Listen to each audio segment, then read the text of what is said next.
پھر اللہ تعالیٰ اپنے احسان جتا رہا ہے، اور یہ بہترین ہے۔ کبھی طبیعت پر ڈپریشن ہو اس طرح کی اور قبض کی کیفیت ہو تو آدمی یاد کرے کس کس مرحلے پر اللہ نے میری دستگیری فرمائی، کن کن مراحل پر اللہ تعالیٰ نے مجھے مشکلات سے نکالا، اس سے وہ حوصلہ بڑھتا ہے۔ اور اس کو بھی سمجھیے کہ اسی انداز میں علم یجد کا یتیمن فآوا، یہ سیرت النبی کے بڑے اہم حصے ہیں جو اس میں آ گئے ہیں۔ آپ کی پیدائش یتیمی میں، پوسٹیومس چائلڈ، باپ تو پہلے ہی فوت ہو چکا ہے، 6 سال کی عمر میں والدہ گئی، 8 سال کی عمر میں دادا گئے، اور وہ یعنی جو آپ نے دیکھا ہے ابتدائی زمانہ زندگی کا تو وہ یتیمی کا۔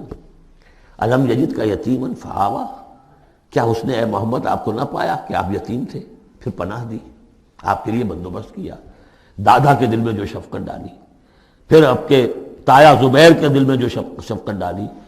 عبد المطلب کے بعد فوراً ابو طالب کا نام آتا ہے، حالانکہ یہ غلط ہے تاریخی اعتبار سے۔ عبد المطلب کے بعد کافی عرصے تک زبیر جو آپ کے تایا تھے وہ سرپرست تھے۔